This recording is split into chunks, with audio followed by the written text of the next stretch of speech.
Welcome to the abyss, man of thoughts, space, the final frontier. It's cold, indifferent, and unforgiving. Yet against all odds, life emerges. Here on Earth, we search for meaning amongst the stars. But what happens when the darkness we seek to understand resides within? Welcome to the abyss, the dark side of the human psyche. Welcome to Man of Thoughts.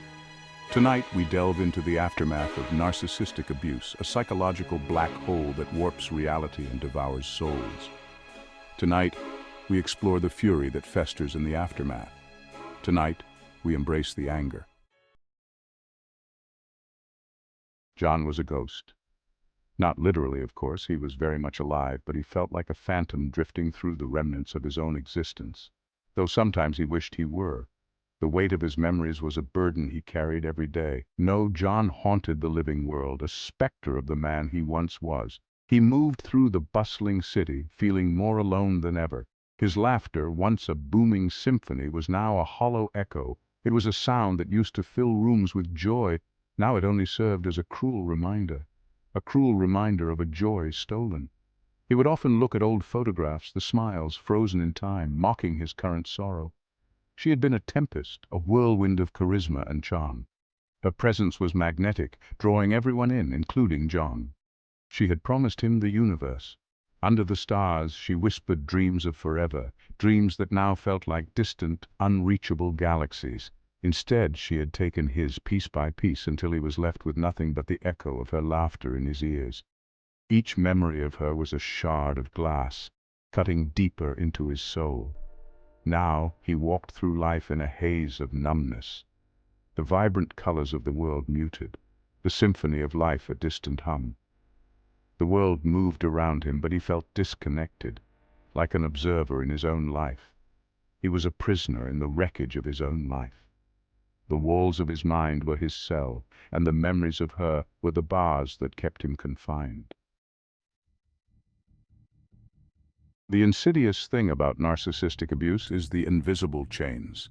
They bind you not with physical force, but with self-doubt, guilt, and a warped sense of reality. It's a slow, agonizing death of the spirit.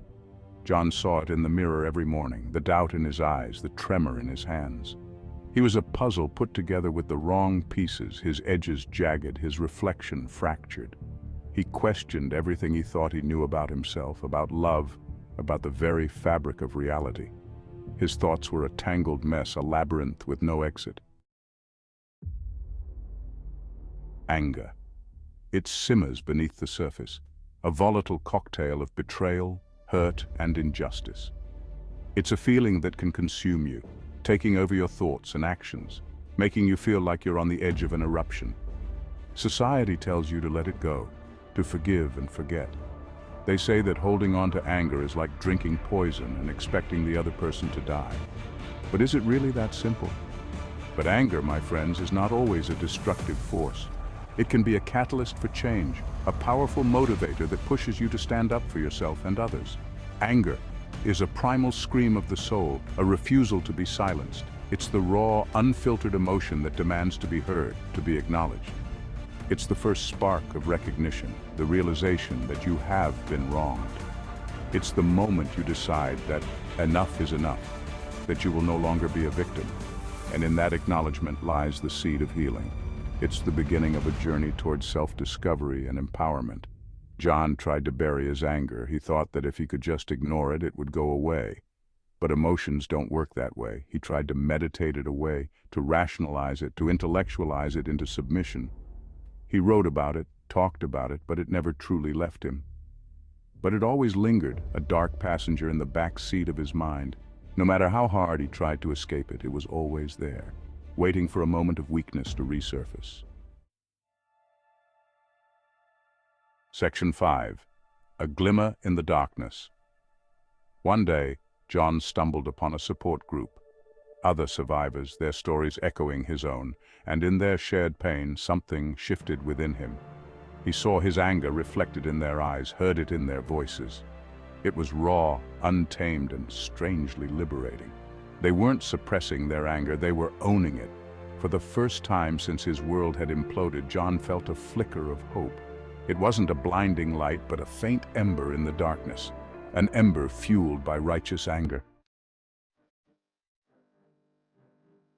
Section 6. The Black Comedy of Healing. Healing from narcissistic abuse is like trying to put together a jigsaw puzzle while blindfolded during an earthquake, with someone constantly switching the pieces. The pieces never seem to fit, and just when you think you've found the right one, it's snatched away. It's absurd, frustrating, and darkly humorous. The absurdity of the situation can make you feel like you're in a twisted comedy show. John discovered a strange comfort in the absurdity of it all. He found solace in the fact that he could laugh at the ridiculousness of his circumstances. He started to see the humor in his situation, the over-the-top drama, the manipulation tactics, the exaggerated emotions, the sheer audacity of it all. It was like watching a dark comedy unfold before his eyes.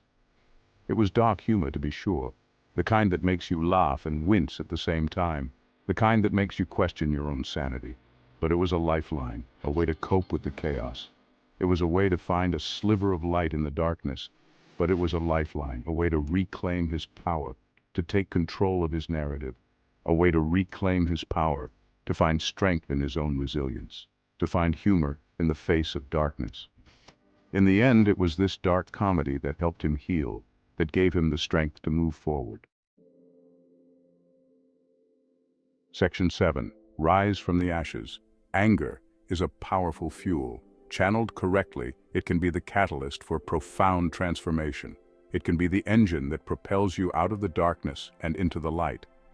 John started small. He set boundaries, he said no, he started to prioritize his own needs.